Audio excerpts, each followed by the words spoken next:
Harvard Yard was roaring with cheers when my twin sister got a trip around Europe and I got a $10 Starbucks card with a handwritten note, "Gratitude makes life richer." Everyone laughed, called it cute. They didn't know that for the past year and a half, every payment keeping our red brick house alive had come from my account, not theirs. That day, standing in my black gown beside Amelia's perfect smile, I realized the truth. My family didn't raise daughters. They built investments. And when I finally stopped paying, they didn't lose money. They lost their masks. But that part, they never saw coming. When people talk about family, they picture Sunday dinners, shared laughter, and the smell of something warm coming from the oven. In the Morgan house, everything looked perfect: red brick walls, white door hydrangeas in the front yard. But inside, love had a dress code and I was always underdressed. Mom Diane loved presentation.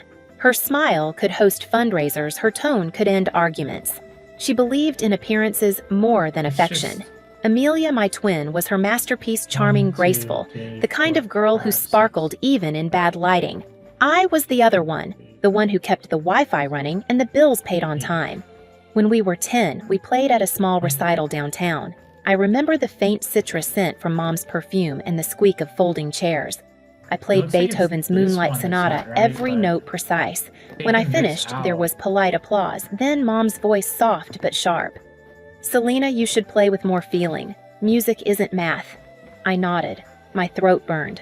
Then Amelia played. She missed notes, fumbled halfway, but smiled through it. Mom clapped louder than anyone. See, that's heart. That day, I learned something crucial in our family. Mistakes wrapped in charm were art. Effort wrapped in silence was invisible. Years passed. I became the family technician, accountant, and fixer. When Dad's email got hacked, I reset it. When Mom couldn't log into her Apple ID, I handled it. When Amelia's resume formatting broke, I fixed it too. And when the mortgage notice came, interest rates rising, panic creeping into Dad's voice, I opened my laptop and quietly took care of it. Each month, a payment left my account with the note, "Morgan household, Selena contribution." I didn't tell them. Maybe I wanted to believe love could grow quietly like a seed planted in the dark. But in that house, only what glittered ever got sunlight. At night, I coded for Meetview Labs, the glow of my screen spilling across dorm walls. While Amelia posted photos from rooftop parties, I built interfaces for medical AI, something real, something that worked. The first time I saw the numbers in my bank account jump past 5 digits, I didn't celebrate. I just stared at the screen thinking, maybe now they'll see me. They never did. So when Mom handed Amelia that Europe trip and handed me that gift card, it wasn't new. It was just the prettiest version of what had always been true. But something in me shifted that day, not loudly, not dramatically. It was quiet, like a door clicking shut. Graduation dinner was supposed to feel like an ending and a beginning. Instead, it felt like a verdict. The dining room glowed under the chandelier. The cake said, "Congratulations, Amelia and Selena," but her name was written twice the size. Mom's voice carried over the clinking of silverware. "Amelia will need to pack soon. Paris first, then Venice. She's always had such vision." Dad raised his glass. "Both my daughters are brilliant, but Amelia, she just has that spark of leadership." The table laughed. I smiled, cutting a slice of cake I didn't taste. When Mom turned to me, her tone softened into that patronizing sweetness she called wisdom. "Selena, dear, you should learn to be happy with less. Gratitude makes life richer." I nodded, though inside something cracked so quietly it almost sounded like relief. Later that night, while Amelia posted pictures of her cake, I sat in my childhood room, lit by the blue glow of my laptop. I opened the banking app out of habit. The list of payments appeared, each one marked Morgan household, Selena contribution, 18 months, $3,200 every month. The thought hit like cold water. They'd never even wondered. They believed in miracles, interest rates dropping, the bank being kind, anything but the truth that I'd been holding that roof up. The next morning, I stopped the automatic transfer. It felt small, final.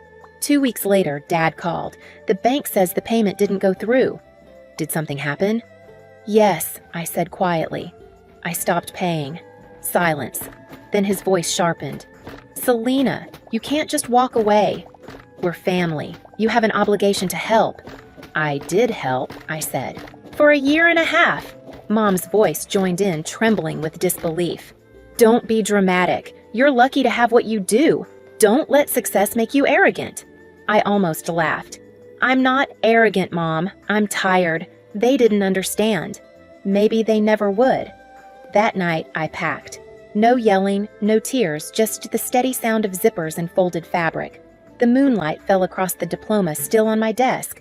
Harvard embossed in gold letters, proof of everything I'd built alone. When I left, the red brick house stood behind me like a museum of memories I never chose to keep. I drove across the Longfellow Bridge, the city lights spilling over the Charles River, and for the first time, I didn't feel guilty. I wasn't escaping my family. I was escaping the version of myself they needed me to be quiet, useful, invisible.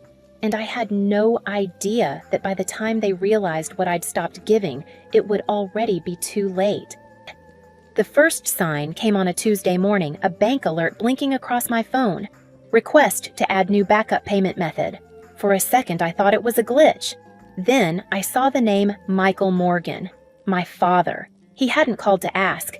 He'd simply tried to reconnect my account to their mortgage as if my money still belonged to the family by default.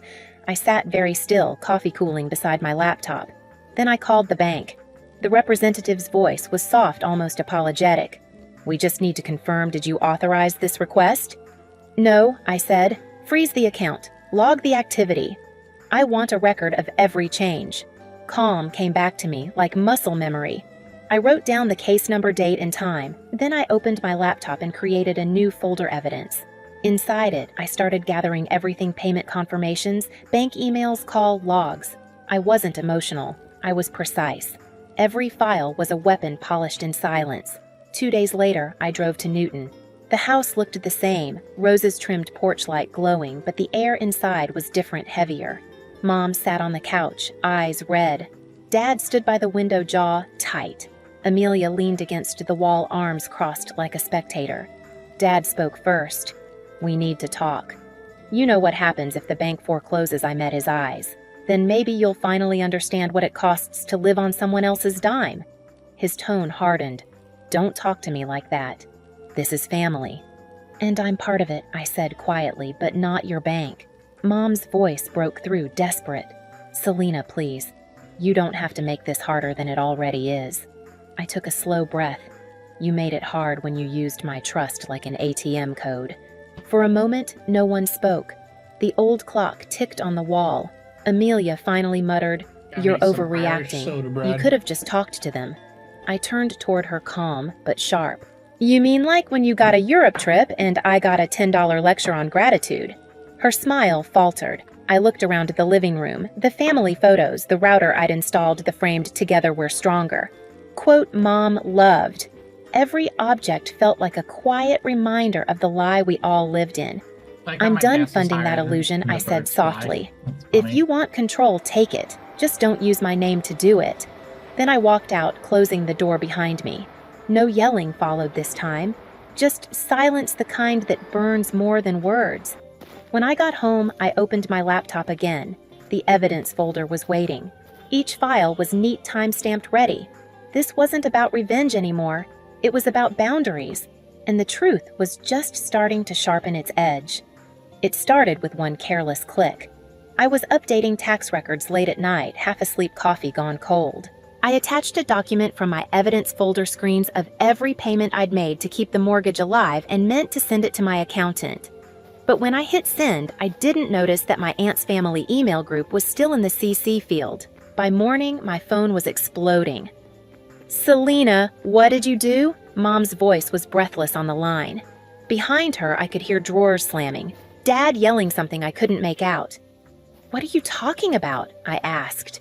Everyone's seen it. Helen posted it on Facebook. You sent the payment records to the whole family. I pulled up my inbox. Hundreds of notifications, screenshots, shocked emojis, comment threads under a post that read, 18 months of payments, labeled Selena contribution. Did anyone know she paid their mortgage? The post had already spread beyond family. Church friends, neighbors, even Mom's volunteer group had shared it. Some comments were kind. She's such a good daughter. Others were cruel. Maybe she's just trying to show off. But none of that mattered. The story was out and no one could put it back. That afternoon, my father called. His voice was stripped bare, no pretense left. "Do you know what you've done? People are calling, asking if we used you. You've embarrassed this family." I let out a quiet breath. "No, Dad. I didn't embarrass anyone. I just stopped hiding the truth." "You could have handled this privately," he snapped. "I did," I said, "for a year and a half." He hung up. Hours later, the local bank manager called him in for a meeting. The refinance application he'd submitted was flagged unstable payment history, the letter said. Without my deposits, they couldn't prove consistent funds. The house, once their badge of pride, was now a liability. I didn't feel joy, only a strange stillness.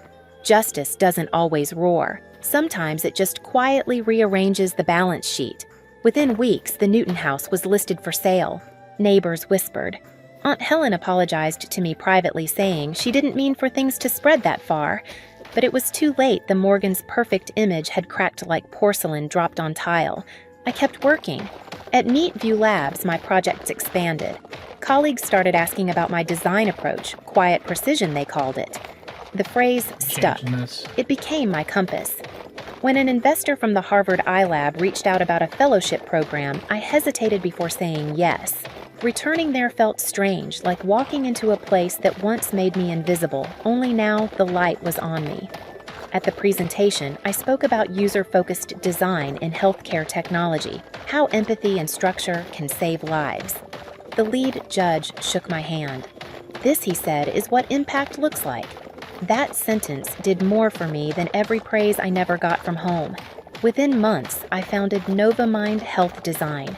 I rented a tiny office near Kendall Square, brick walls, secondhand desks, sunlight spilling through tall windows. On the wall, I taped a white sheet of paper with black marker words. "We design clarity for those who save lives." The first contract came from Neatview itself. Then another from a cancer detection startup. Every invoice paid felt like reclaiming a piece of myself. And yet, late at night, I'd still check my phone sometimes, half expecting another message from Mom. It came sooner than I thought. Amelia texted first. "Mom's sick. Dad's depressed. They're losing the house. You did this." I read it twice before replying. "No, Amelia. They did." 2 days later, she showed up at my office. Same perfect hair, same designer coat, but her eyes looked hollow. She stood among the potted plants and prototype sketches, scanning the space like it contradicted everything she believed about me. "Mom can't sleep," she said softly. "Dad's falling apart." "If you'd just helped like before," I interrupted. "Like before when I paid quietly and they called it luck." Her lips trembled. "You've changed." "I had to," I said. "You only loved me when I was useful." For a second, she looked like she wanted to argue, but no words came. She turned and left her perfume fading down the hall. That evening, I drove past the old neighborhood. The red brick house stood dark, a for sale sign planted in the lawn. Through the window, I saw boxes stacked where laughter used to echo.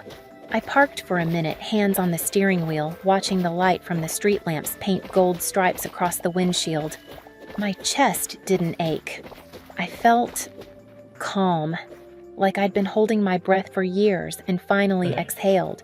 The next day, the local paper ran a small-piece family home foreclosed amid mortgage dispute. I didn't read it twice. Weeks later, while preparing slides for a conference, I received an unexpected call from Mom. Her voice was small, cracked at the edges. "Selena, I just wanted to say I'm sorry." Those words had lived in my head for years, but I never thought I'd hear them out loud. "I know what I did," she whispered. "I treated you like a wallet, not a daughter. And now I see what that cost." I sat in silence, letting her speak. For once, she didn't fill the space with excuses. Finally, I said, "I forgive you, Mom. But forgiveness doesn't mean going back." She started to cry softly. "I just wanted you to know I mean it." "I know," I said, "and that's enough." When the call ended, I turned off my phone and stared out the window. The city was glittering in winter light, the Charles River silver under the sky. They had lost the house that defined them. But I had built something that couldn't be foreclosed, my boundaries, my peace. Justice hadn't come with sirens or revenge speeches. It came in the quiet, the kind of quiet where truth finally breathes. I ran into Mom by accident one late winter afternoon. The Whole Foods in Cambridge was warm and bright against the cold outside, the air smelling of oranges and fresh bread. I was reaching for a bundle of bok choy when I heard it, her voice, trembling, fragile. "Selena." I turned. She looked smaller than I remembered, her coat, too big, hair streaked with silver. For a moment we just stared. Then she stepped closer, eyes glassy. "I don't want to make excuses. I just want to say I'm sorry." Her voice cracked. "I thought I was teaching you gratitude. I was teaching you how to disappear. I should have protected you, not the image of our family." I gripped the cart handle, feeling the cold metal against my palm. "I already forgave you, Mom," I said quietly, "but I'm not coming back." She nodded, tears sliding down her cheeks. "I don't want you to. I just needed you to know I see it now." The store music shifted to Moon River. The same melody from our childhood recital, only softer, slower. For a moment, time folded. I wasn't angry anymore, just tired and free. When she reached out, I didn't pull away. I gave her hand a small squeeze. "I hope you find peace," I whispered. She turned, walking toward the checkout. The gray coat hung heavy on her shoulders. I watched until she disappeared down the aisle. Outside, the air was sharp and clean. The city lights shimmered on wet pavement, and I realized forgiveness wasn't a doorback, it was a bridge forward. That night, I stood by my apartment window, a cup of tea warming my hands. Boston glittered beyond the glass, steady, alive, unbothered. On the wall above my desk hung two things, the framed $10 gift card from graduation and the certificate bearing Novamind Health Design. The card used to sting. Now it reminded me how far I'd come. I smiled, whispering to myself, gratitude doesn't mean bowing your head. It means knowing when to lift it. If you've ever walked away from people who loved what you gave but not who you were, know this, you're not alone. Share your story in the comments and hit subscribe.